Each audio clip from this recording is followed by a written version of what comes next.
pendant son séjour de 17 jours en prison.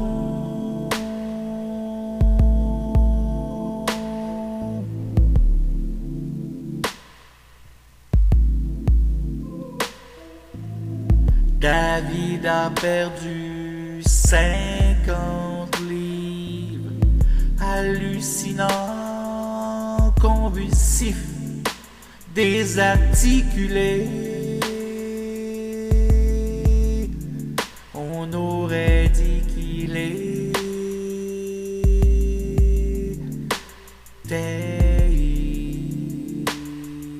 ivre.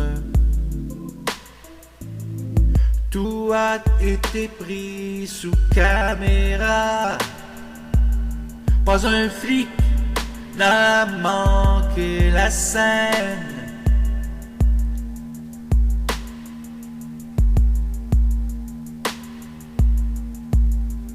Mais personne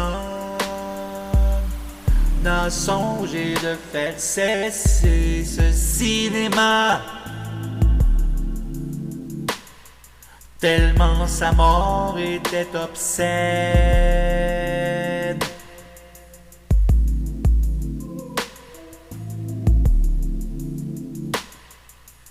À Malcolm, Michigan, la brutalité, l'indifférence, on appelle cela de la justice pénale, et c'est banal.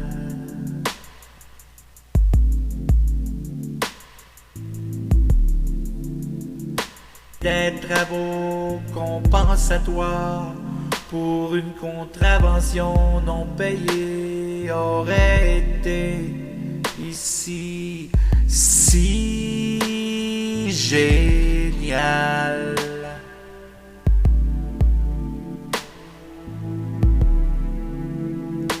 Les Mormons avaient compris que la lune rouge de septembre n'annonçait pas la fin du monde, mais celle d'un homme victime de maladie mentale, croupissant dans des conditions immondes.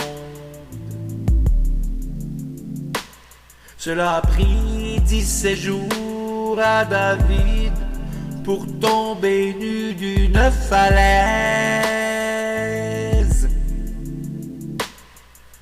17 jours de sevrage en direct sur l'écran cathodique en mortaise.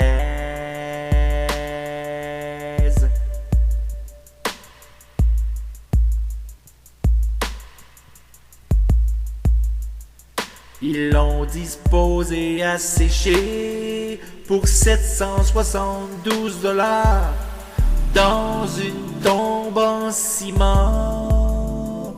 Un caveau funéraire fourni par des intervenants incompétents. Même si l'infirmière avait suggéré une cellule de désintoxication, c'est la cellule de santé mentale qui fut sa dernière maison. Ici personne ne s'étonne qu'un dépendant aux drogues, qu'un homme sous prescription de Xanax, de clonopine, soit laissé nu sans méthadone. Personne ne s'étonne.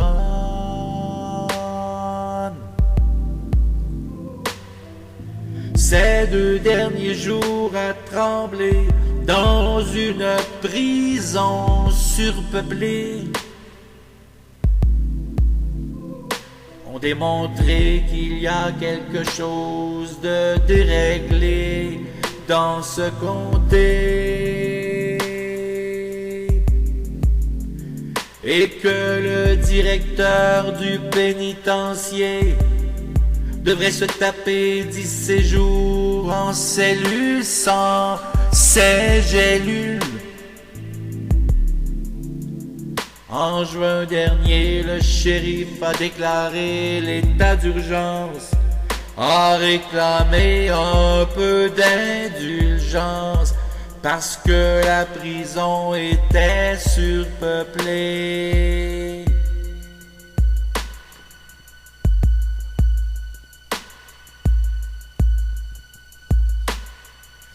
D'humains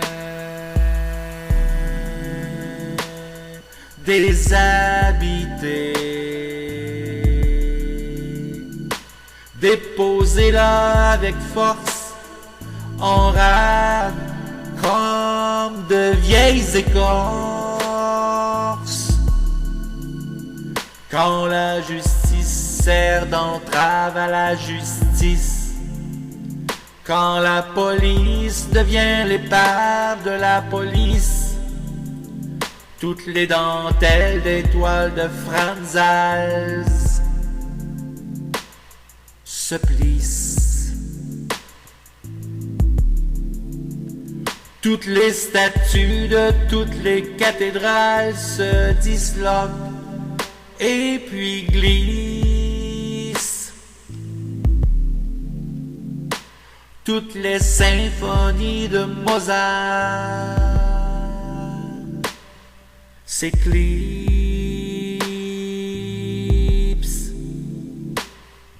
car sous la ligne de sang de la lune de septembre, on vient d'assister à tant de manque de tendre, dans un monde où les valeurs des femmes, celles des migrants,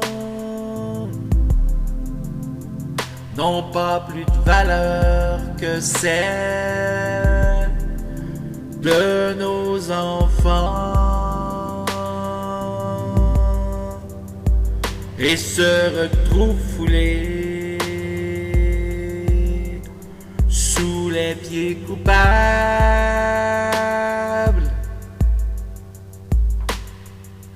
d'hommes de pouvoir irresponsables.